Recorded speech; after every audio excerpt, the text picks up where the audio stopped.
If you've just moved out of your parents' house and started a completely new college slash uni life, especially if you moved countries, you might be smiling on the outside but feeling like you're about to break on the inside. I know that feeling and I would really love to talk to you about it, not as a coach or whatever, but like someone who's been through that and recalls this as one of the most stressful periods of my life. Of course, I'm gonna share a very um, important, I would say, mindset shift that actually will help you to go through this transition easier.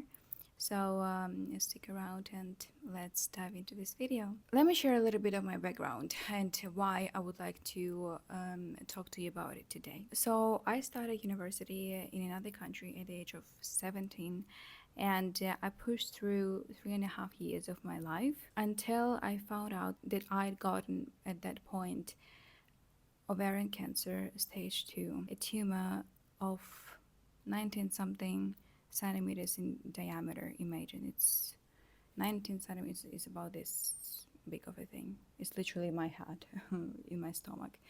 Crazy. These 3.5 years were extremely hard, like to say the least. Okay, it's a very big understatement to say that these were hard. Because in addition to the academic pressure and a pressure of meeting my parents' expectations, I was also dealing with, cultural adaptation and, many really unresolved conflicts that I had within myself that accumulated across the, years of being brought up by my parents.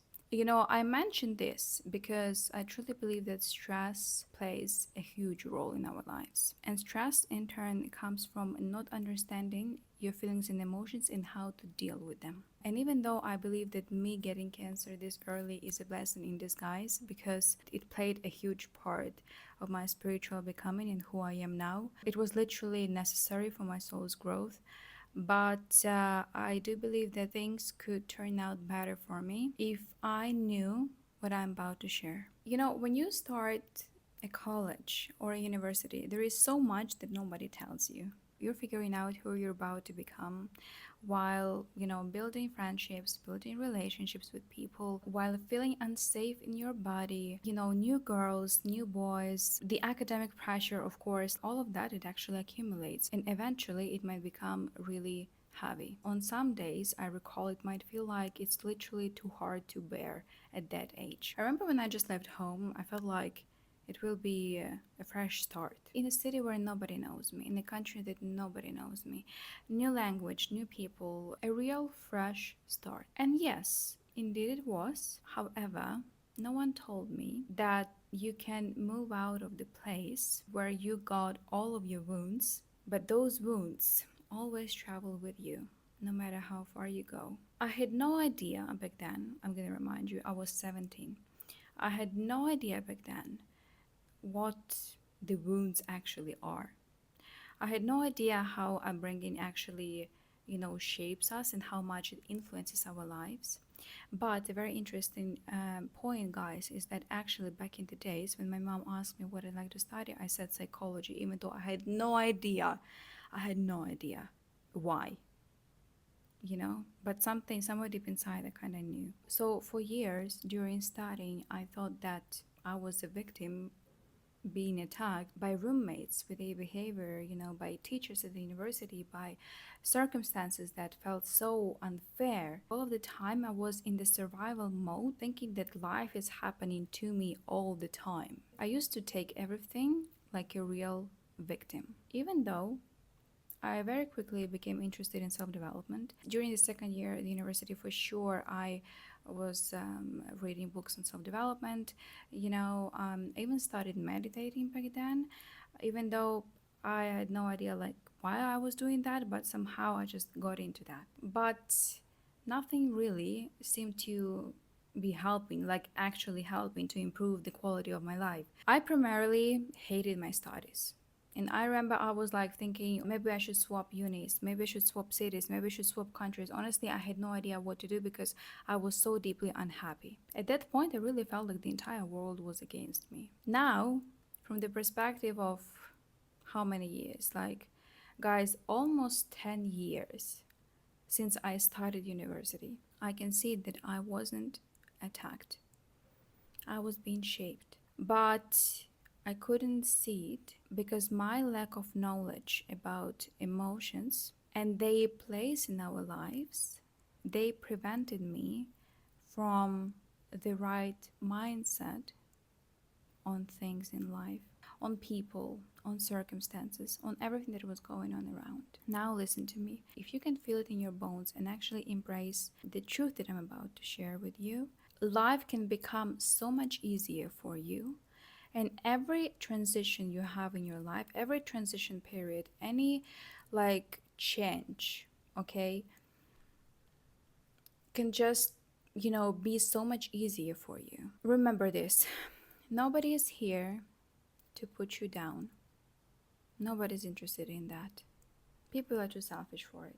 People are focused on themselves. Okay? Every person you meet during your journey is a teacher. Your uni or college experience is not really about education. It's about your evolution first and foremost. It's about your evolution thanks to all the people you suddenly get exposed to.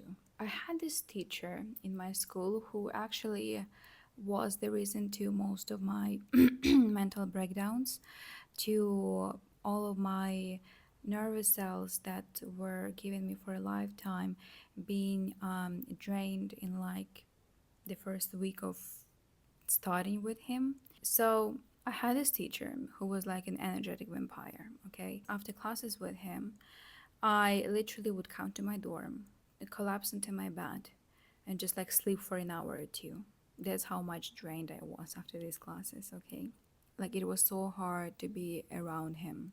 It was so draining. Every time I would show my work to him, he would just look at it, no comment, no feedback, and just, ignore it basically. It made me feel deeply rejected. When you're in a new country and you already like struggle to make friends and you also are rejected at the university, it hurts.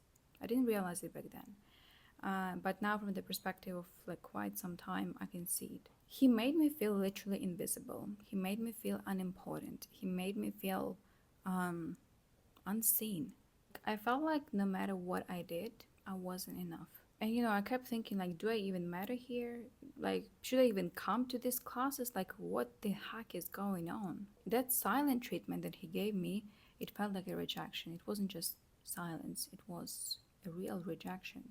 And I remember how I, called my parents and I was complaining sometimes when I wasn't able to suppress my emotions. I remember how I was complaining. They didn't understand what was going on. Why does he not give me a feedback? Why does he not say anything? Like, what the heck? I was so confused with this behavior.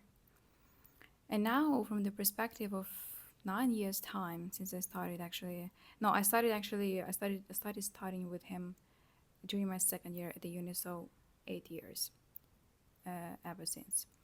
I can see that this behavior touched something much deeper in me that I didn't see back then. It hit some of my oldest wounds. The wound of not feeling seen, the wound of needing external validation, the fear of that silence, which is rejection, which I actually very often used to experience with my dad, the pressure to feel that I'm good enough, that I also used to experience with my dad.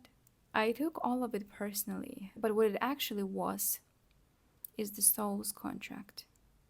Okay? People who reflect your wounds, people who trigger you the most, are the people with whom you have soul's contracts. These are the people who are meant to help you heal by pointing out what actually hurts. And I want you to understand that whoever you meet down your journey, whoever will hurt you, and trust me, there will be people who will hurt you, and that's okay. Do not take it personally. Do not take it as an attack of life. Do not see it as, the universe is against you. No, the universe is in team you. And this is how it helps you to heal your wounds, to look into the areas of your growth, to help you heal and eventually be happy. No one's interested in your suffering. No one is. Only you can be interested in suffering and being stuck in the victimhood mentality. Okay?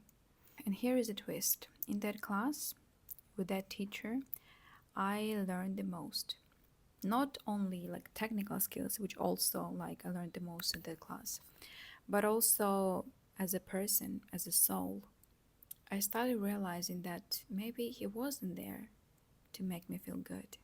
Maybe unintentionally he was pushing me to validate myself, to start performing for approval, but to create because I believe in it, not because someone claps. Sometimes people who trigger us the most are not villains, they are mirrors. And while we don't have to like them, we can always ask ourselves, what is this person? What is this experience showing me about myself? What is this person teaching me about me? These are very powerful questions because they make you responsible for your life, for how you feel, for how you perceive, because your life is just your perception, your interpretation. The emotions you feel inside, the feelings you have, they are speaking to you. Your feelings and emotions are the language of your soul. You gotta learn, to speak that language, basically, to understand that language.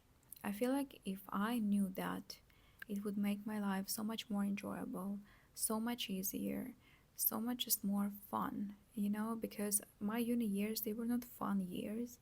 Of course, I did have some nice, really moments, and I have some good memories to recall, but primarily it was just so difficult, and I'm so happy that I'm not there anymore.